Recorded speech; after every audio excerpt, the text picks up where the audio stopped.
채가고는 담을 쌓고 있던 청년이 사랑에 빠졌습니다. 옛날에는 우리가 다방에서 만나면 물어보는 게 취미가 뭐냐, 그게 1번이었어요. 그죠? 자매가 물었습니다. 취미가 뭡니까? 할 말이 없으니까 독서가 취미입니다. 근데 자매가 물어보는 거죠. 세계의 로맨스, 로미오와 줄리엣을 읽었겠네요. 남자가 당황이 있습니다. 그리고 하는 말이, 로미오는 읽었는데 줄리엣은 못 읽었습니다. 그랬다는 거죠.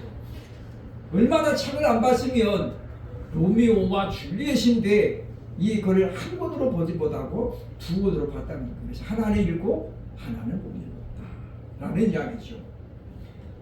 세계사에서 가장 유명하고 절절한 러브 스토리는 단연 로미오와 줄리엣입니다. 셰익스피어가 1562년경에 실화를 바탕으로 이 소설을 펴냈습니다. 물론 그때 당시에는 많은 사람들의 호평을 받지 못했습니다만은, 그러나 전 세계적으로 가장 많이 팔린 러브스토리 중에 하나로 되어 있습니다. 14살 먹은 줄리엣은 가면 무도회에 참석을 했습니다. 그날 그 가면 무도회에서 로미오는 줄리엣을 보고 그냥 첫눈에 반했습니다. 어린 소년이었던 로미오는 평소에 사랑이라는 것을 이렇게 정의했죠. 사랑이란 한숨으로 만들어진 연기이다. 이게 무슨 이야기예요? 사랑은 그냥 한숨 쉬다가 끝나는 거예요. 그러면서 정화되면, 이 연기가 정화되면 연인 눈에 반짝이는 불길도 되고, 성질되면 뭐가 된다는 거예요? 지금 사랑의 눈을 반짝이는 불길밖에 안 됩니다. 로미오는 사랑에 대해서 굉장히 부정적이었어요. 그런데 줄리엣을 보고 첫눈에 반했거든요. 그리고 그날 저녁에 줄리엣의 집을 간 로미오는 줄리엣과 결혼을 맹세합니다. 불과 만난 지 5-6시간 만에 두 사람은 번갯불에 콩 먹는 식으로 결혼을 약속하죠. 그리고 5일째 되는 날 마침내 한 신부님의 중배로 비밀 결혼식을 하게 됩니다. 왜냐? 그 두 집안은 철천지 원수 집안이었거든요. 그래서 줄리엣의 부모는 줄리엣을 다른 남자에게 시집을 보내기 위해서 이미 모든 준비를 마치고 있는 상태였습니다. 그리고 줄리엣은 자신의 사랑을 이루기 위해서 보면 잠깐만 숨이 멈추는 그 약을 먹고 가짜 무덤에 묻히게 되죠. 로미오는 그걸 모르고 약을 먹고 줄리엣의 무덤 앞에서 죽습니다. 깨어나 보니 로미오가 자기 무덤에 죽어 있는 걸 보고 줄리엣도 바로 그 자리에서 독약을 먹고 죽죠. 그 기간이 딱 7일입니다. 7일. 저는 그 소설을 보면서 이 두 사람의 사랑이 과연 정상적이었을까라는 생각을 먼저 가져보는 거예요. 만난 지 6시간 만에 결혼을 맹세했다. 그리고 14살짜리가. 그리고 5일 만에 결혼하고, 그리고 어떻습니까? 7일 만에 다 끝냈습니다. 물론 그들이 남긴 가장 큰 유산은 이 로미오와 줄리엣이 죽음으로 말미암아 원수지간이었던 두 집안이 극적으로 화해했다는 것입니다. 우리는 이와 같은 러브 스토리를 보면서 참 사람의 사랑 어디까지가 정상이고 또 어디까지가 우리가 비정상인가라는 그런 질문을 우리는 가져보게 된다는 것입니다. 오늘 본문에도 로미오만큼이나 한 여자를 보자마자 사랑에 눈어버린 한 남자가 나오는데, 그가 바로 야곱이라는 사람입니다. 오늘 저는 본문에 등장하는 야곱과 레아, 라헬을 우리가 바라보면서 이들의 사랑이 과연 어땠는지를 함께 살펴보고 사랑도 무상이 될 수 있음을 이 시간 발견하는 그리고 우리가 기억하는 시간이 되어야 할 것입니다. 첫째, 야곱의 사랑을 보면 16절에 17절은 말씀해주고 있습니다.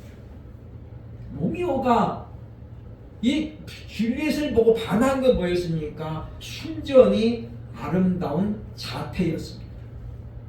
가면을 썼으니까 얼굴은 안 보이는 거예요. 그러니까 소위 말하면 몸매를 보고 로미오는 뿅 간 거죠.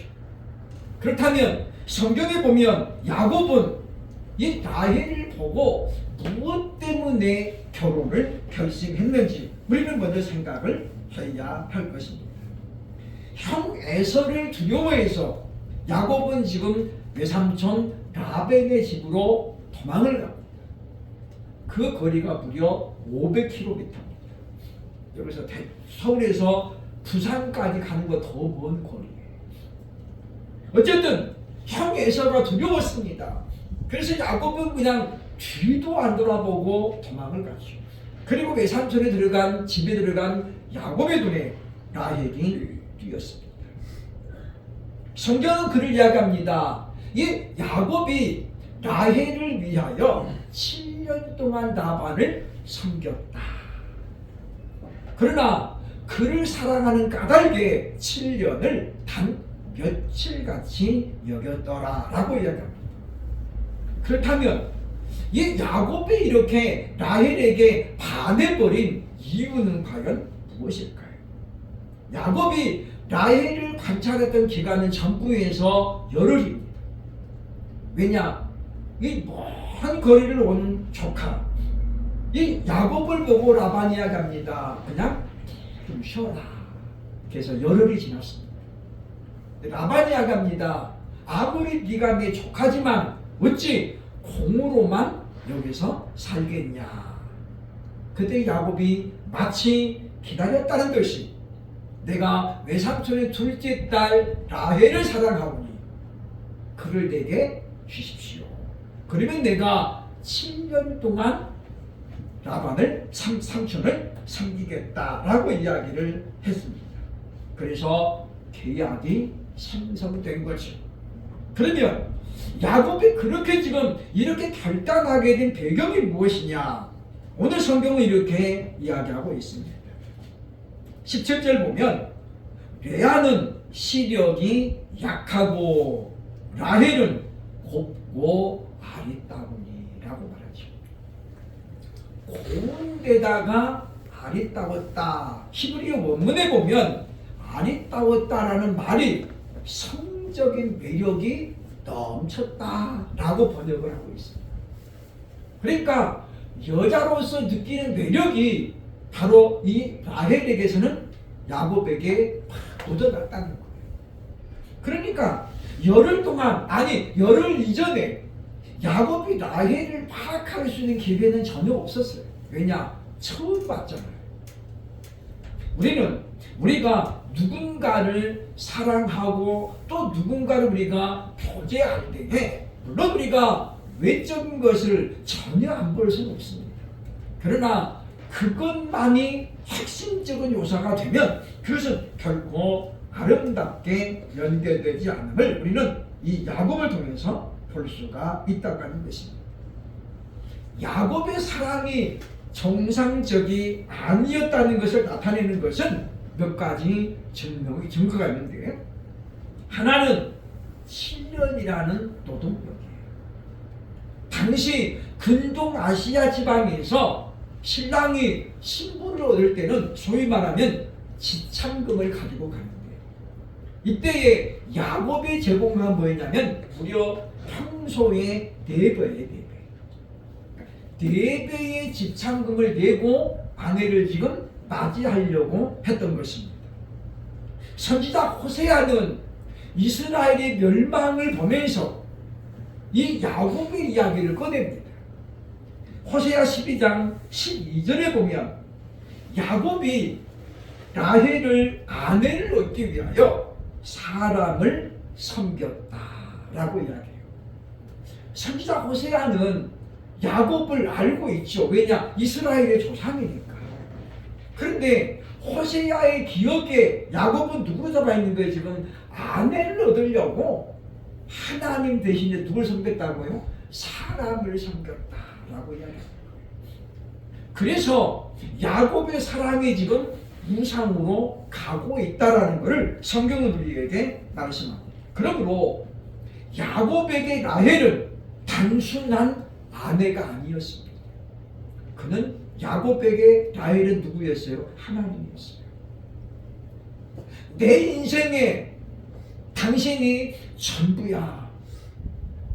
이제 아버지 어머니도 못 보는 그런 이 극한 외로움에서 나는 당신만 있으면 돼. 그래서 야곱은 라헬 외에는 아무것도 보이지 않습니다. 그러나 결국 이것이 우상으로 연결됩니다. 그렇다면 라헬의 사랑은 어땠을까요? 창세기 30장 1절로 2절에 보면 말하고 있습니다. 레아보다 훨씬 아름답게 태어난 이유 때문에 라헬은 쉽게 남편을 얻었습니다. 그러나 자신의 노력과 애간장 태우지 않는 그 사랑은 오히려 라헬을 자기중심적인 이기적인 사람으로 변질시키게 됩니다. 30장 1절에 보면 이렇게 말합니다. 라헬이 자기가 야곱에게서 아들을 낳지 못함을 보고 그의 언니를 시기하여 야곱에게 이르되 내게 자식을 낳게 하라. 그렇지 아니하면 내가 죽겠노라. 이 한마디 문장 속에는요, 라헬이 지금 현재 남편 야곱을 사랑하는 마음은 전혀 없습니다. 왜냐? 난 그럼 죽을 거야. 이런 말을 쉽게 지금 내뱉고 있는 거잖아요. 시골에서 같은 지역에 자랐던 남자애가 동갑자리가 있었는데 도시 서울에 와가지고 우연히 만났는데 남자가 한눈에 그냥 반했습니다. 그래서 열심히 쫓아갔는데 이 여자의 어머니가 유명한 무당이에요. 남자의 집안은 꽤 잘 사는 집안인데 여자의 집안은 못 살아요. 거기다가 무당이에요. 당연히 남자 집에서 반대를 했겠죠. 야, 세상에 사람이 그렇게 없냐? 무당 딸하고 결혼하냐? 사람들은 무당에 대해서 신뢰를 하면서도 그 직업 자체를 별로 안 좋아해요. 급기야 아들이 그 집에 아버지 앞에서 어머니 앞에서 농약을 하셨습니다. 다행히 빨리 병원에 간 바람에 아들이 소생했지만 그래서 결혼시켰습니다. 그런데 이 부모가 며느리를 볼 때마다 속이 안 좋은 거예요. 너 때문에 내 자식이 죽을 뻔했어. 그런 생각이 안 떠나는 거예요. 그렇게 맺어졌지만 결국 그들의 불같은 사랑은 그렇게 오래가지 못했다라고 하는 것입니다. 단순히 예뻐서 몸매가 끝내줘서 그래서 사랑에 빠지는 사랑은 결코 아름답게 연결되지 않는다고 하는 것입니다. 그래서 30장 2절에 야곱이 이렇게 이야기합니다. 야곱이 라헬에게 이르되 성을 내어 이르되 그대를 임신하지 못하게 하시는 이는 하나님이시니 내가 하나님을 대신하겠느냐. 10여 년 동안 야곱의 기억 속에서 완전히 사라졌던 그 이름 하나님이란 단어가 10년 만에 툭 튀어나오는 거예요. 그렇게 얘기하는 야곱의 말을 들으면서도 라헬은 어떻게 결론 내립니까? 자기밖에 모르는 한 남자, 자기만 사랑하겠다고 해서 지금 7년을 봉사했고 또 지금 7년을 모습으로 살고 있는 그 남자를 보면서 라헬은 이렇게 말합니다. 내 몸종 빌하에게 들어가서 그로 말미암아 자식을 낳게 하라. 자기 하나만 사랑하고 자기 하나만 바라보는 야곱을 향해서 라헬은 너무나도 냉혹한 결론을 내립니다. 근데 성경에 보면 야곱이 단 한마디 거절하지 않고 그리고 비라를 통해서 아들을 낳습니다. 왜냐? 야곱에게 있어서 라헬은 누구였습니까? 하나님이었어요. 그의 말이라면 야곱은 무조건 아멘이었습니다. 그를 위한 헌신은 오로지 뭐였어요? 하나님을 향한 것과 똑같았어요. 이단에 빠지면 많은 사람들이 그렇게 됩니다. 그 교주가 하나님으로 보이는 거예요. 그래서 그 교주 말이라면 무엇든지 갖다 바칩니다. 재산도 바치고 집도 바치고 자기의 생명까지 바치는 거예요. 그게 무상입니다. 라헬은 야곱만큼 야곱을 사랑하지 않았어요. 왜냐? 자신의 이상형과는 다를 수 있을 거예요. 우리는 이 부분에서 피차간의 사랑이 핀트가 맞지 않을 때에는 정반대의 결과를 낳게 되는 것을 보게 된다고 하는 것입니다. 나는 너만 있으면 돼. 이건 뭡니까? 이미 그 사람이 우상이 되어 있다라는 것입니다.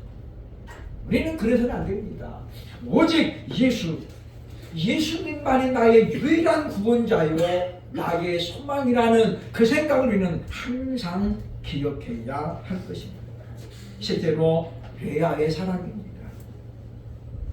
레아를 소개하는 본문은 딱 한마디로 말합니다. 17절에 보면 레아는 시력이 약하고, 이게 다입니다. 근데 이제 히브리 원문에 보면, 그리고 많은 주석학자들은 시력이 약했다는 말이 눈이 침침했다는 게 아니라 오늘날 의학적으로 보면 눈에 장애가 있었다는 거예요. 예를 들면 초점이전 안 맞는 사팔 이런 식으로. 그때는 그런 용어가 없었기 때문에 그냥 시력이 좋지 못했다, 알력이 좋지 못했다라고 이야기하는 거예요. 그러니 치명적인 약점이 레아에게는 생긴 것입니다. 그것이 자신의 의지와는 상관없었습니다. 그것이 레아가 뭘 잘못해서 뭔가 잘못 살아서 그렇게 된 것은 전혀 아니었어요. 그래서 아버지 라반도 어떻게 하면 이 큰딸을 빨리 치우고 싶었어요. 아무도 그 사람이 레아에게 청혼을 하지 않습니다. 그러니까 라반에게 레아는 어떤 거였습니까? 아픈 손가락이에요. 근데 야곱이 동생인 라헬을 닮아버린 거예요. 그때 아버지 생각이 뭡니까? 아, 잘 됐다. 먼저 레아를 먼저 보내자. 그래서 계획적으로 친구를 바꿔치기 합니다. 우리는 오늘 본문에 보면 레아가 자신의 의지와는 상관없이 어느 날 갑자기 남편이 생긴 거예요. 그러나 말만 남편이지 레아는 늘 외로웠습니다. 왜냐? 단 7일 만에 동생에게로 가버렸거든요. 그러니 레아는 어떤 심정이겠어요? 레아의 그와 같은 고독이 아들을 낳을 때마다 나타납니다. 보면 32절에 레아가 임신하여 아들을 낳고 그 이름을 르우벤이라 하여 이르되 여호와께서 나의 괴로움을 돌보셨으니 이제는 남편이 나를 사랑하리로다 하였다. 르우벤, 보라, 아들이다, 그런 뜻이죠. 그죠? 그리고 난 다음에 이제는 내 남편이 나를 사랑하리로다. 레아는 결혼하면서부터 야곱의 사랑을 목말라 합니다. 쉽게 말하면 사랑을 구걸하는 거예요. 둘째 아들을 낳습니다. 시몬을 낳고 레아는 이렇게 또 이름을 짓습니다. 여호와께서 내가 사랑받지 못함을 들으셨으므로 내게 이 아들도 주셨도다 하고 그의 이름을 시므온이라 하였다. 내가 사랑받지 못함을 들으셨다. 보았다는 게 아니라 들으셨다는 거예요. 이게 중요해요. 그러니까 지금 첫 아들을 낳고 나서 연년생은 안 낳겠죠. 그죠. 어쨌든 최소 한 1년 이상이 지났다는 거예요. 그 1년 동안 레아는 남편의 관심을 받으려고, 남편의 사랑을 받으려고 얼마나 노력했겠어요. 그리고 톰트님은 하나님께 푸념 섞인 기도를 합니다. 하나님, 이게 뭡니까? 그랬겠죠. 내가 언제 야곱을 탐냈나요? 그 소리를 누가 들으셨다는 거예요? 하나님이 들으셨습니다. 내게 이 아들도 주셨다 라고 하는 거예요. 세 번째 또 레위를 낳습니다. 세 번째 아들 레위를 낳고 레아가 이렇게 지금 이야기합니다. 34절에 보면 내 남편이 지금부터 나와 연합하리로다 하고 그의 이름을 레위라 하였습니다. 그래서 레위는 연합이라는 뜻이에요. 우리는 오늘 말씀을 보면서 이 레아의 마음에 나타나고 있는 그 사랑은 한마디로 말하면 서글픈 사랑이에요.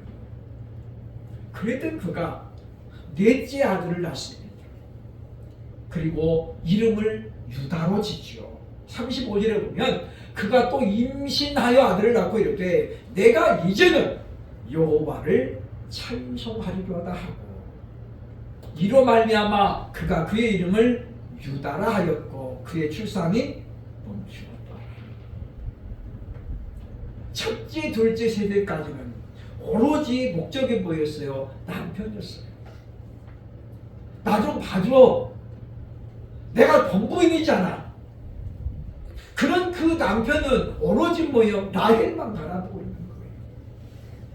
그래서 남편의 사랑을 갈구했던 레아는 네 번째 아들을 낳으면서 그 시선을 돌립니다. 야곱을 향했던 시선이 누구에게 돌이키는 거예요? 여호와 하나님께 돌이키는 거예요. 그래서 얘기합니다. 내가 이제는 여호와를 찬송하리로다. 야곱과 레아, 라헬 이 세 명의 사람 중에서 유일하게 영적으로 성장해가는 사람은 레아 한 사람뿐입니다.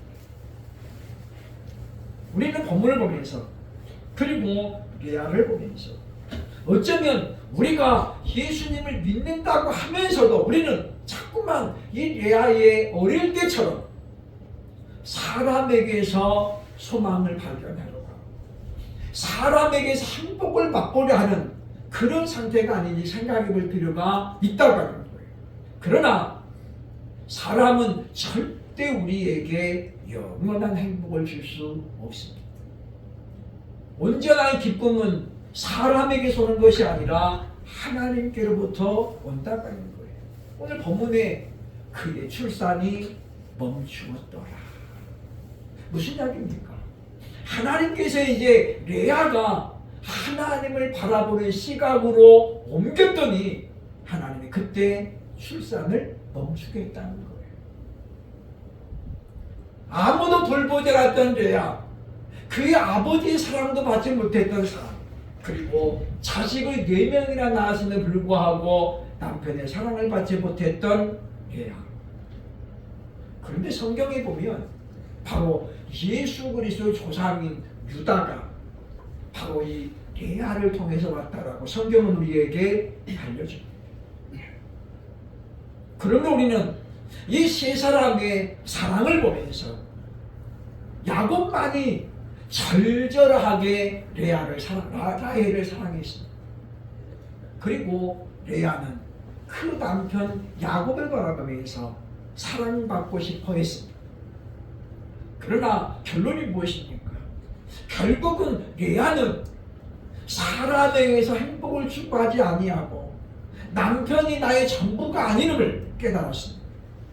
그리고 그는 이제 하나님께로 시선을 옮깁니다. 유다가 낳은 다음에 한참 후에 자식을 낳습니다. 그때도 이 레아는 전부 하나님과 연관되어진 이름을 짓습니다. 너는 복되다, 가시라고 이름을 짓죠. 아셀, 다 성경적인 이름입니다. 우리는 오늘 본문을 보면서 그러므로 우리가 참으로 예수 그리스도만이 우리에게는 영원한 행복임을 분명히 인식하고, 또 우리가 배우자를 만나는 조건이 단순히 어떤 외적인 것, 몸매가 예쁘고 날씬하고 그런 것이 우리의 어떤 기준되면 우리도 야곱처럼 된다는 사실을 반드시 기억해야 할 것입니다. 그러므로 우리는 이 말씀을 우리가 정리하면서 야곱의 사랑이 잘못됐다는 게 아닙니다. 그러나 그는 무슨 실수를 했습니까? 결혼이라는 어마어마한 중대사를 앞두고 야곱이 기도했다는 말이 성경에 한 번도 안 나와요. 그의 아버지 이삭은 그 아내를 맞이하러 구하러 간 하인이 돌아올 때까지 성경이 번역됐습니까? 빈들에서 그가 하나님께 기도했다. 성경은 분명히 이야기하잖아요. 하나님, 지금 우리 집에 종이 내 아내감을 구하러 갔는데 하나님 도와주옵소서. 그래서 이 리브가를 데리고 올 때에 광야에서 들판에서 이삭은 묵상하고 있다가 리브가를 만납니다. 기도해서 응답 받아가지고 기도해도 결혼해도 살다 보면 여러 가지 우려가 오고 위기도 옵니다. 그런데 그렇게 중요한 결혼을 기도도 안 하고 단순히 나 첫눈에 반했어, 이거 가지고 자신의 인생을 야곱은 20년을 투자합니다. 14년은 라헬을 맞이한 대가로 수고했고, 나머지 6년은 자신의 이제 품삯을 위해서, 자기의 몫을 위해서 6년을 헌신했습니다. 얼마나 참 멋진 사람입니까? 사람들은 말할 수 있습니다. 야곱이 그렇게 얼마나 사랑했으면 14년 동안을 종로로 됐을까? 말 그대로 그것은 종로릇에 지난 것입니다. 왜냐? 14년 동안 세월이 흐르면서 라헬은 야곱의 사랑에 감동했을까요? 성경은 아무리 봐도 그런 내용이 안 나와요. 우리도 그렇잖아요, 그죠? 그렇게 정성을 다했다면 감동해야죠.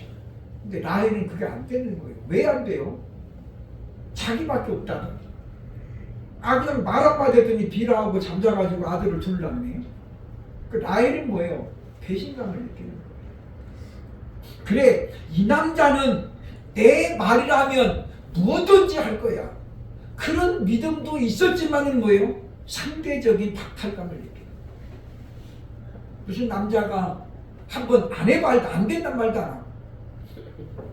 기자들 의견에 보니까 김지미 씨가 누굽니까? 유명한 사람하고 결혼했잖아요.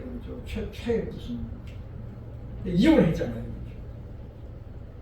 최무룡이하고 이혼했는데 이유가 뭐냐면 최무룡 씨가 도박에 빠진 거예요. 명동에 다방에 가니까 노름을 하고 있는데 최무룡 씨가 별로 솜씨가 안 좋았나 봐. 많이 잃었어요. 김지미가 덮쳐가지고 이 뭐하는 짓이야 소리를 버럭 질렀대요. 사람들이 다 있던 다방에서. 근데 최무룡이가 고개를 푹 숙이고 미안해 그러더래요. 바로 그 순간 김지미는 이혼을 결심합니다. 저게 남자야? 그 생각이 먼저 들었대요. 남자라면 그냥 딱 어깨 펴고 여기가 어디라고 와서 그러는가? 시대가 60년대잖아요. 지금은 그러면 쫓겨나지만 그때는 남편이 왕이었잖아요. 근데 남자가 말 한마디 못하고 그냥 고개 푹 숙이고 미안해.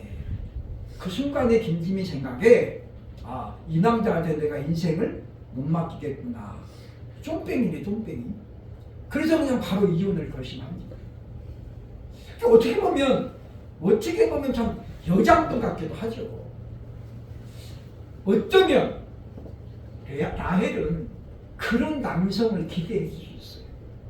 말도 안 돼. 난 당신밖에 없어. 내가 지금 7년을 당신 때문에 종살이하고 또 7년을 지금 하고 있잖아. 당신 나한테 너무 가혹하지 않아? 라고 저항을 했어야 돼. 근데 야곱이 뭐예요? 그런 흔적이 전혀 없어요. 그러면 라헬은 남편의 사랑을 의심하겠죠. 왜냐? 남자와 여자는 구조적으로 다른 거죠. 다르다는 거죠. 우리는 그런 것을 보면서 우리는 다시 이제 생각을 해야 됩니다. 세 사람의 사랑이 처음부터 다 어긋났어요. 그러나 레아는 하나님만이 나의 소망임을 깨닫습니다. 아들을 세세를 하면서 자신이 나름대로 열심을 다해봤지만 자신의 노력으로 남편의 사랑을 얻을 수 없음을 깨닫게 된 것입니다. 그리고 하나님께로 시선을 돌렸더니 하나님은 그를 통해서 하나님의 놀라운 역사를 이루어 주셨던 것입니다. 더 이상 레아는 이제 한 남자만을 바라보면서 야곱에게서 사랑을 얻으려고 구걸하지 않습니다. 사랑은 구걸해서 얻어지는 것이 절대 아닙니다. 우리는 우리의 산 소망이 되시는 하나님을 의지하면서 하나님만이 내 유일한 행복의 근원이며 내 기쁨인 것을 분명히 깨닫고 사람을 섬기는 것이 아니라 여호와 하나님을 믿음으로 섬겨나가는 그런 복된 저와 여러분 될 수 있기를 주의 이름으로 축원합니다.